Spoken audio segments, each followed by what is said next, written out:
Simple interest, साधारण ब्याज, type second. Type second में क्या है, ज़्यादा क्वेश्चन नहीं होंगे, 6-7 क्वेश्चन होंगे और क्वेश्चन बढ़िया हैं, सब आए हुए क्वेश्चन हैं और एक अच्छे तरीके से समझाऊंगा मैं आपको कैसे करने हैं। ठीक है भाई।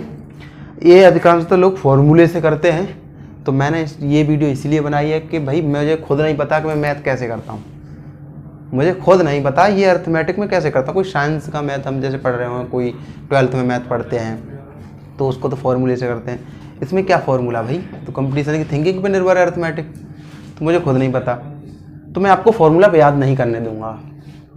कितनी अच्छी बात रहेगी, लिख दो आप यहाँ पे सूत्र, इसके लिए इस पार्टिकुलर सूत्र चारों तरफ क्रॉस लगा दो, फॉर्मूले याद नहीं करने दूंगा मैं आपको। ठीक है, हमें किस तरीके से करना है समझो इस चीज़ को। देखो एक एग्जाम्पल से लेते हैं, एग्जाम्पल नहीं डायरेक्ट क्वेश्चन करते हैं। पहला क्वेश्चन देख लो आप, एज ए नगमा आपके सामने उपस्थित, कोई धनराशि 12% वार्षिक ब्याज की दर से कितने वर्षों में दुगनी हो जाएगी। 12% की दर से, तो मैंने आपको बताया था कि हम 100 नहीं मानते हैं भैया, या मेरा कोई रूल नहीं है या मेरा कोई कॉन्सेप्ट नहीं है 100 मानना, मैं क्या मान रहा हूं भाई, किताब ही तो बता रही है 12% दर। कहने का मतलब वो खुद कह रही है इस चीज को, अगर मूलधन 100 है, 12% का मतलब 12/100 ही तो होता है भैया, यानी कि अगर मूलधन 100 है तो ब्याज 12 रुपया, वो ये कह रहा है, तो मुझे मानना पड़ेगा किताब बता रही है, तो मूलधन 100 है तो ऐसा ही 12 रुपया यानी 12, तो इसे 12% कह सकते हैं क्योंकि 100 पर है ये दर, क्या दर 12%। ठीक है भाई। अब एक बात बताओ, राशि दुगनी हो जा रही है तो 100 से दुगनी होगी तो क्या होगा भाई, 200 रुपये हो जाएगी दुगनी होगी तो, यानी कि 100 रुपये ब्याज मिल जाता है उसे।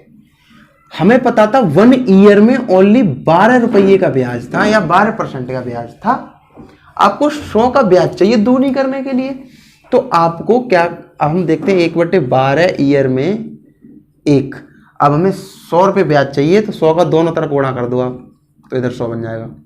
तो आपने देखा 100 में 12 का भाग लग गया डायरेक्ट ईयर निकालने के लिए, तो 12 × 96, 8 ईयर ये पूरी हो गई, प्लस 4/12 ईयर यानी कि ओनली 4 महीना।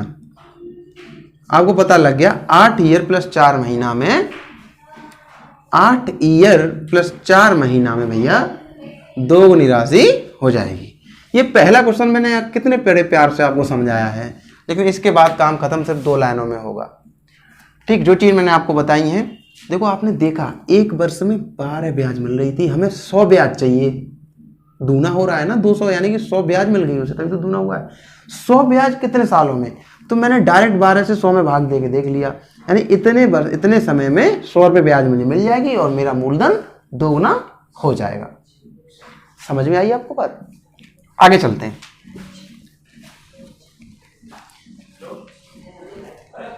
अब देखते हैं हम कैसे क्वेश्चन करते हैं। ठीक है, साधारण ब्याज दर से कोई राशि 7 वर्ष में, ये जो क्वेश्चन आपका एसएससी 10+2 में आया था, अब जो क्वेश्चन है वो आपका एसएससी सीपीओ एसआई एएसआई, ठीक है, एसआई एएसआई दोनों में आया है। साधारण ब्याज दर से कोई राशि 7 वर्ष में दुगनी हो जाती है, उतनी ही राशि उसी ब्याज दर पर कितने वर्षों में 4 गुनी हो जाएगी। तो आप एक बात बताओ, 7 वर्ष में दुगनी हो रही है, डायरेक्ट करेंगे, 7 वर्ष में दुगनी यानी कि 100 रुपए का ब्याज मिला है उसे, 100 रुपए मूलधन था, दूनी होने के लिए 100 रुपए का ब्याज मिल गया 7 वर्ष में। अगर हमें उसी राशि की 4 गुनी करनी है तो 100 से 400 यानी कि 300 रुपए की ब्याज चाहिए, तो 300 रुपए की ब्याज 21 साल में 300 रुपए की ब्याज खत्म। ठीक है भाई, समझ में आया आपको? एक बात बार बार अगर मैं बताऊंगा तो आपके दिमाग से बाहर निकलने लगेगी। अगला क्वेश्चन, उन वर्षों की न्यूनतम संख्या क्या होगी जिनमें 2600 रुपए पर 6.2/3% की दर से साधारण ब्याज की राशि रुपयों की यथातथ्य पूरी संख्या हो जाएगी। बढ़िया क्वेश्चन है, इस क्वेश्चन को बाद में लेंगे।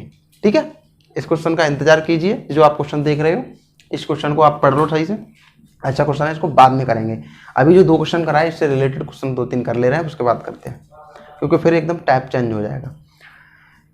अगला क्वेश्चन देखते हैं, साधारण ब्याज की वह वार्षिक दर क्या होगी जिससे कोई राशि 16.2/3 वर्ष में दोगुनी हो जाएगी। 16 सही 2/3 वर्ष में, 16 × 48 2 50/3, ये कर लिया हमने। 50/3 वर्ष में दोगुनी हो जाएगी, यानी कि 100 से 200, यानी 100 रुपये ब्याज मिल गई इतने वर्ष में आप। और मूलधन कितना है 100, अरे भैया तभी तो दोगुनी हो रही है 200, यानी 100 रुपये ब्याज मिल गई उसे। आपको ये देखना है, ये समय चल रहा है, मैं लिख के थोड़ा बता दूंगा आपको। ये ब्याज है, इतनी साल में इतना ब्याज 100 रुपये का। दर निकालने के लिए 1 साल में कितना ब्याज, तो 1 साल का निकालना है आपको। 50 दूनी 100, 1 ईयर का 3 चले जाएंगे गुणा में, 3 दूनी 6, और 100 पे मिल रहा है तो 6%, तो 1 साल पर 6% ब्याज, यानी कि दर हो गई यही। क्या हो गई? यही दर हो गई। ठीक है भाई, समझ में आया? कोई आप एन फैन वाला कोई फॉर्मूला लगा रहे हैं? मैं कोई बता रहा हूं आपको भाई, कितना दूर कर दिया मैंने आपको उस फॉर्मूले से। अगर राशि अपने की 4 गुनी हो रही है, यानी 100 से 400, यानी कि 300 रुपये का ब्याज मिल गया। अगर राशि अपने की 28 गुनी हो रही है, तो यानी कि 1 से 28 यानी 27 का ब्याज मिल गया, या कह लो 100 से 2800 यानी 2700 रुपये का ब्याज मिल गया। और समझ में आ गया आपको? और जब हमें दर निकालनी होती है तो हम 1 से 28 नहीं 100 से 2800 लेके चलते हैं, क्योंकि फिर हमें फिर 100 में कन्वर्ट करना पड़ेगा बाद में। अगला क्वेश्चन देखते हैं। साधारण ब्याज की दर प्रतिशत में कितनी है जिस पर कोई धनराशि 50 वर्षों में स्वयं की तिगुनी हो जाएगी? 50 वर्षों में, बहुत अच्छा क्वेश्चन है। देखो 50 ईयर में स्वयं की तिगुनी, यानी कि अगर मूलधन 100 है तो तिगुनी हुई होगी तो 300 हो गई होगी, यानी कि 200 रुपये का ब्याज मिला है। 200 रुपये का ब्याज 50 वर्ष में। दर निकालनी है तो 1 वर्ष में कितना? 1 वर्ष में 50 चौका 4%, यही दर है आपकी। 1 वर्ष में है ना ये, तो यही दर हो गई आपकी, बराबर आर 4%। परसेंट क्यों लिख रहा हूं मैं? क्योंकि मेरे पास मूलधन 100 है, ठीक है, 100 है मूलधन। हटाए भाई क्वेश्चन को, समझ में आया? कितने बड़े प्यार से मैं आपको क्वेश्चन समझा रहा हूँ यार। ये क्वेश्चन कहीं 2 लाइन के क्वेश्चन है भाई, एन वाला एक फॉर्मूला होता है। मैं इन सब सारी चीज़ों से दूर बचता हूँ, क्योंकि भाई अर्थमेटिक है, इसमें भी फॉर्मूले याद करते रहो यार। और भी कुछ पढ़ने के लिए है हमारे पास, उसे भी पढ़ना है। एक धनराशि साधारण ब्याज पर निवेश करने पर 18/5 वर्ष में स्वयं की 77/50 गुनी हो जाती है। ब्याज की वार्षिक दर प्रतिशत में क्या है? देखो भाई 18/5 वर्ष में, ठीक है, 77/50 गुनी, यानी 50 से 77 हो गई, ये बात कही गई है। आपको अगर दर निकालनी है तो 100 लेके चलना पड़ेगा, तो 100 कर लो, 2 का गुणा करोगे 2 7 14, 1 2 7 14 1 15, और नीचे हो गया 100, यानी कि वो 100 से 154 हो गई इतनी वर्ष में। 100 से 154 हुई है, यानी 54 रुपये का ब्याज मिला है उसे इतने वर्ष में, यानी कि 18/5 ईयर में 54 रुपये का ब्याज है। दर निकालने के लिए 1 वर्ष में कितना ब्याज, तो 18 × 54, और 1 वर्ष का निकालोगे 1 वर्ष का, तो ये 5 गुणा में चला जाएगा, 5 या 15%। अब परसेंट लगा दिया क्योंकि मैंने पहले 100 कर लिया ना अपना मूलधन। ठीक है भाई, यही दर हो गई आपकी। बात समझ भाई, इससे ये क्लियर हो रही है आपकी बातें। दर में और समय में क्या रिलेशन होता है, दर किसे कहते हैं, इस तरीके के क्वेश्चन आपको क्लियर हो जाएंगे। ठीक भाई, कोई फॉर्मूला दिखाई दे रहा है? बस सोच पे निर्भर कर रहे हैं हम क्वेश्चनों को, सोच के ऊपर रख के क्वेश्चन को खत्म कर रहे हैं। नेक्स्ट क्वेश्चन देखते हैं भाई। ये सारे क्वेश्चन देखते जाना, सब क्वेश्चन आए हुए हैं एसएससी के, ठीक है, ऐसे ही क्वेश्चन पूछे जाते हैं। ठीक भाई, अगला क्वेश्चन है, कोई निश्चित राशि साधारण ब्याज पर निवेश की गई थी।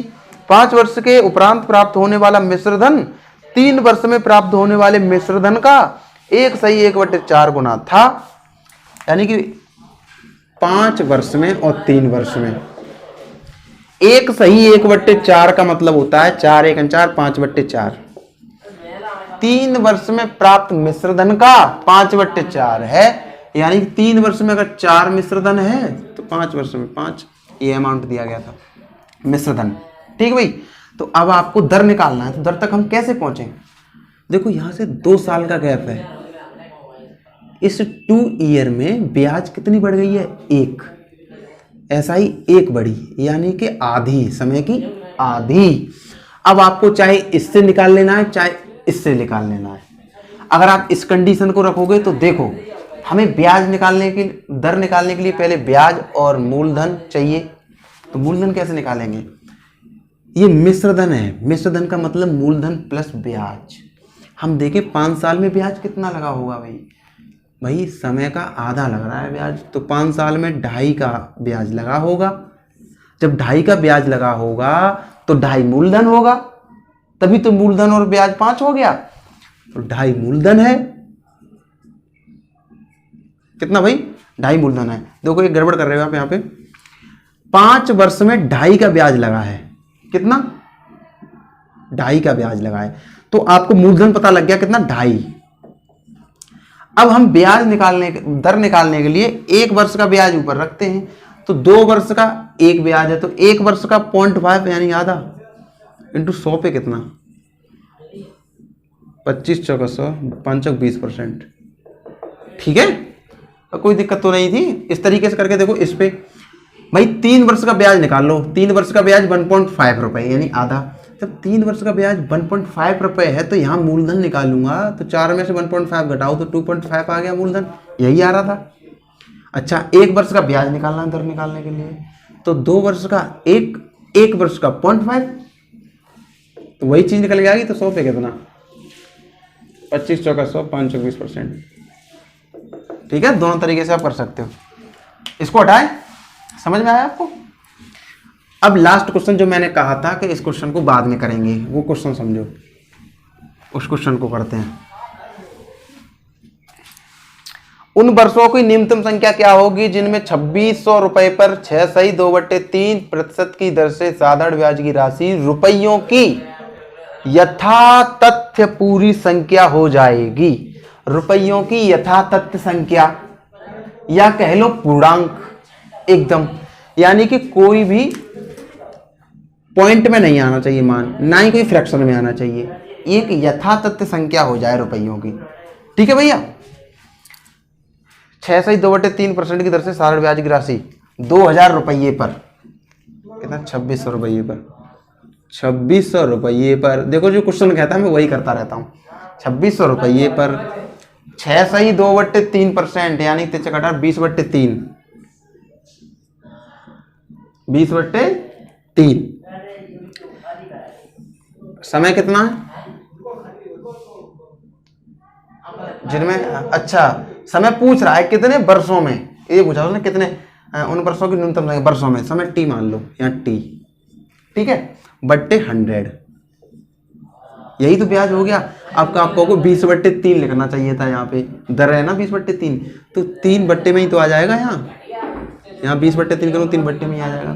ये सिस्टम है। आपको रुपयों की यथातथ्य संख्या चाहिए, तो यहाँ ब्याज फिक्स निकल के आना चाहिए, कोई पॉइंट में निकल के ना आना चाहिए, यानी कि पूरा पूरा भाग लग जाना चाहिए ऊपर।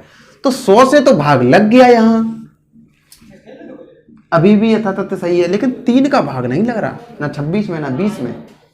यानी कि समय की संख्या ऐसी हो जो 3 से भाग लग जाए। और उसने पूछा है न्यूनतम संख्या, यानी कि 3 से कटने पारी पूरी संख्या सिर्फ 3 ही होगी, सबसे छोटी। बात समझ में आ गई? तो 3 से 3 कट जाएंगे और ब्याज आपकी 26 × 20 यानी 520 रुपए निकल के आ जाएगी, जो कि एक यथातथ्य संख्या है। अच्छा, उसने कहा है न्यूनतम संख्या, तो हमने 3 ढूंढ ली।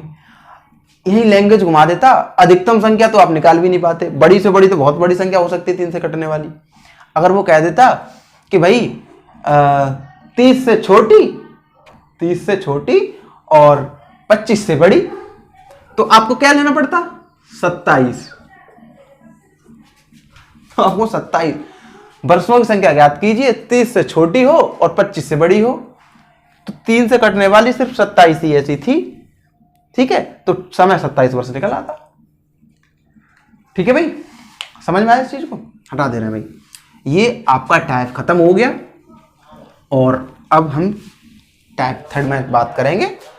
अच्छा टाइप लगा होगा आपको, कोई फॉर्मूला नहीं था, कुछ नहीं था, अच्छे तरीके के क्वेश्चन किए थे, सब आए हुए क्वेश्चन थे। इसी तरीके क्वेश्चन एग्जामिनर पूछता है और आपको इस तरीके से करने होते हैं। SSC 10+2 CGL CPO जब इनमें आ रहे हैं तो भाई ऐसे क्वेश्चन कहीं और एग्जाम में भी आएंगे, तो आप कर पा रहे होंगे इस तरीके के क्वेश्चन। ठीक है भाई, तो टाइप 3 में मिले हम आपको पार्ट अच्छा लगा हो तो यार वीडियो को भी यार सपोर्ट किया करो। क्यों नहीं करते हो आप लोग? करो ना उसे सपोर्ट यार, बड़ी मेहनत से वीडियो बनाते हैं हम यार। बहुत मेहनत से बनाते हैं, और हम कुछ उम्मीद है हमें भी आपसे, आपको हमसे है, हमें आपसे है। ठीक है, मैं आपको बता दूं, इस जिंदगी में कुछ बोलते जा रहा हूं मैं आपको, वीडियो खत्म हो गई है। जिंदगी में आपका कुछ नहीं है, आपका कुछ नहीं है इस संसार में।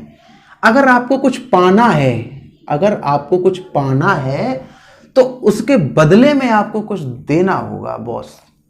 अगर ये चीज तुम्हें पानी है तो यहां हो आप, तो यहां से ये चीज पानी है तो इसके बदले में ठीक इसके बराबर, या कहीं अगर अच्छी अहमियत है इस चीज की तो कहीं इससे ज्यादा कुछ भी आपको देना पड़ सकता है, तब ये चीज आपको मिल पाएगी। अगर आप नौकरी लेना चाहते हो तो आपको नींद, अपना सुख चैन, कुछ त्याग, कुछ बलिदान आपको देने होंगे।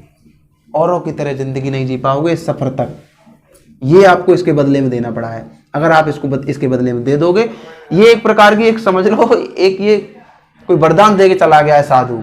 अगर तू नौकरी चाहता है, गवर्नमेंट जॉब चाहता है, तो आपको बलिदान देना पड़ेगा, इस चीज का त्याग देना पड़ेगा, आपको रातों में जगना पड़ेगा। समझ गए? तब आपको ये चीज कहीं मिल पाएगी।